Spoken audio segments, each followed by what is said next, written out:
So I am continuing in my reading here again, and what this series is I am reading through the entire standard works of the Church of Jesus Christ of Latter-day Saints. This consists of the Bible, the Book of Mormon, the Doctrine and Covenants, and the Pearl of Great Price. I am reading in a chronological order according to events, not according to publication or volume, so I will be skipping around just a little bit. Now, this is right now I am in Exodus. This will be chapter 28. It is a bit of a long chapter, but like the last few chapters, it's mainly just a description of objects. And so it may take, because it's a little extra long, may take 2 videos, but we'll see if we can get through it in one. So let us begin. Exodus chapter 28. Aaron and his sons to be consecrated and anointed to minister in priest's office. Aaron's garments to include a breastplate, an ephod, a robe, a coat, a mitre, and a girdle. Breastplate of judgment to contain 12 precious stones with names of tribes of Israel thereon. Urim and Thummim to be carried in the breastplate. And take thou unto thee Aaron thy brother, and his sons with him, from among the children of Israel, that he may minister unto me in the priest's office, even Aaron, Nadab, and Abihu, Eleazar, and Ithamar, Aaron's sons. And thou shalt make holy garments for Aaron thy brother, for glory and for beauty. And thou shalt speak unto all that are wise-hearted, whom I have filled with the spirit of wisdom, that they may make Aaron's garments to consecrate him, that he may minister unto me in the priest's office. And these are the garments which thou shalt make: a breastplate, and an ephod, and a robe, and a broidered coat, a mitre, and a girdle. And they shall make holy garments for Aaron thy brother, and his sons, that he may minister unto me in the priest's office. And they shall take gold, and blue, and purple, and scarlet, and fine linen. Okay.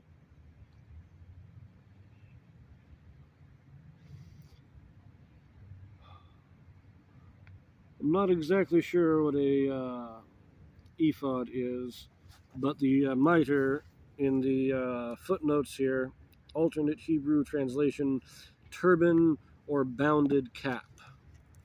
But let us take a look back here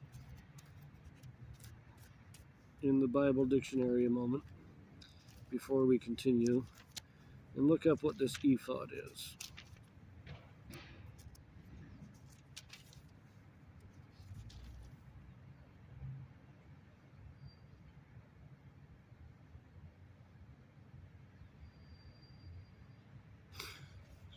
It says type of waistcoat, which would be kind of a vest that you would wear under your main coat. Okay.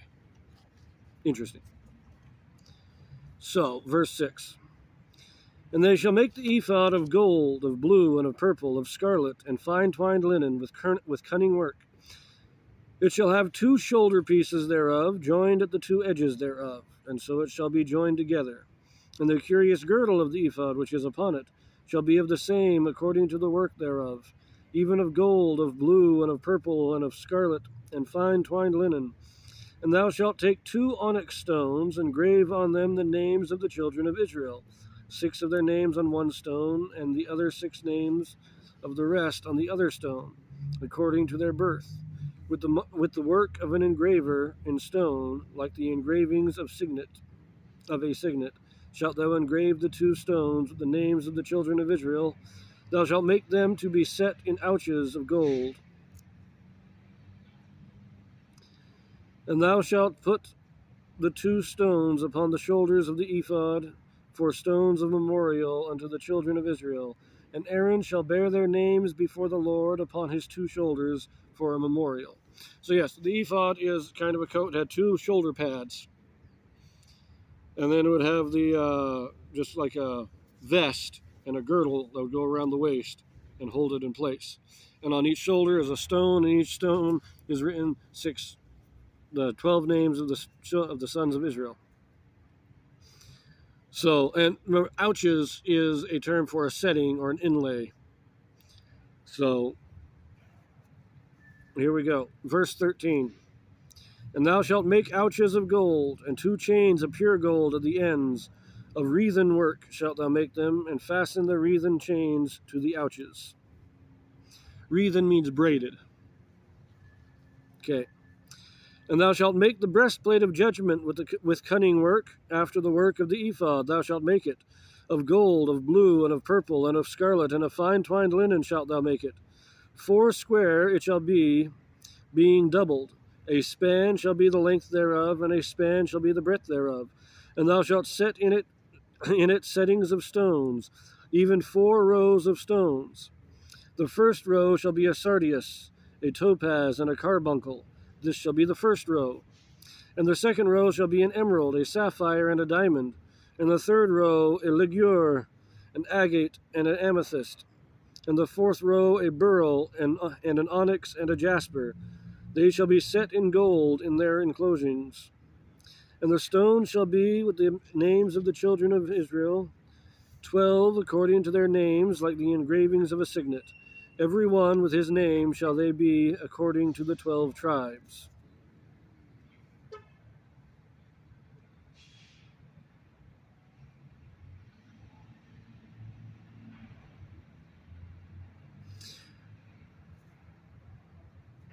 So now we have a breastplate. It says a span is the length and the breadth. A span is the distance from the tip of the thumb to the tip of the finger when the hand is fully extended. That's a span. Now you can imagine this is not exactly a uniform measurement because everybody's hands are going to be slightly different in size. So my span is going to be different than my wife's span, but it is a general measurement. So whoever makes the thing would use that as his measurement. That's how wide it is.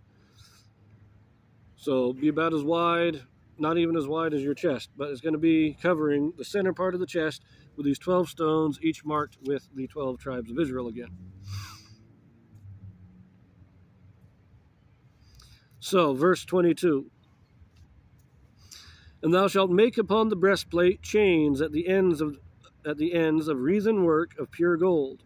And thou shalt make upon the breastplate 2 rings of gold, and shalt put the 2 rings on the 2 ends of the breastplate.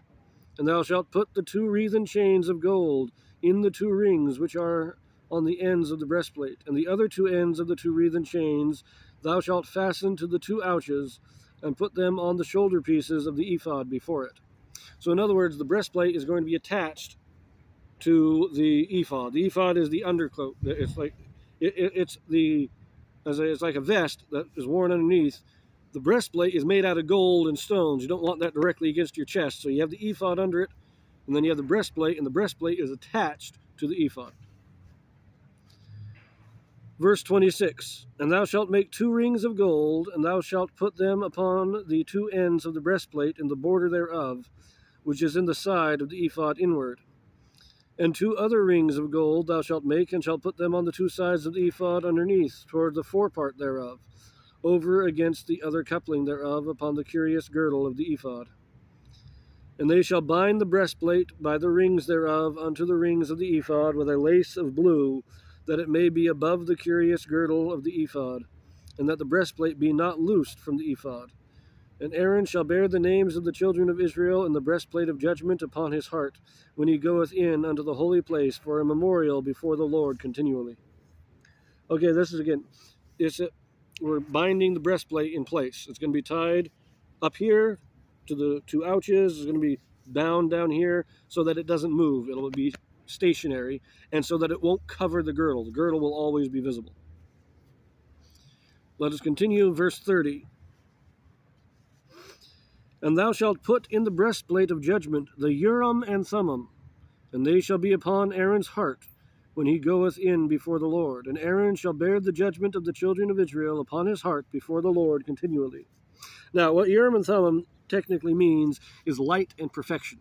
Urim is light, Thummim is perfection. But these are the seer stones. I mean, that's what we learn this in other places.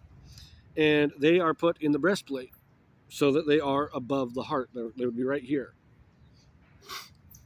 Verse 31. And thou shalt make the robe of the ephod all of blue, and there shall be an hole in the top of it. In the midst thereof it shall have a binding of woven work round about the whole of it, as it were the whole of it, and habergeon, that it be not rent. And beneath, upon the hem of it, thou shalt make pomegranates of blue and of purple and of scarlet round about the hem thereof, and bells of gold between them round about, a golden bell and a pomegranate, a golden bell and a pomegranate upon the hem of the robe round about. And it shall be upon Aaron to minister, and his sound shall be heard when he goeth in unto the holy place before the Lord, and when he cometh out, that he die not. So here we go. There's going to be a robe, but the robe has to be of a single piece of cloth. It can't be sewn together. It's a single piece of cloth.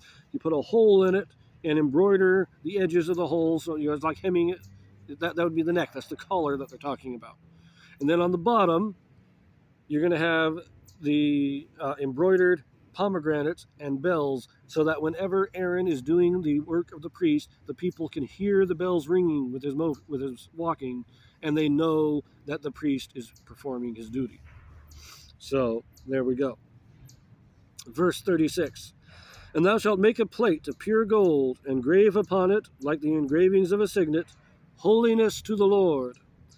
And thou shalt put it on a blue lace, that it may be upon the mitre, upon the forefront of the mitre it shall be.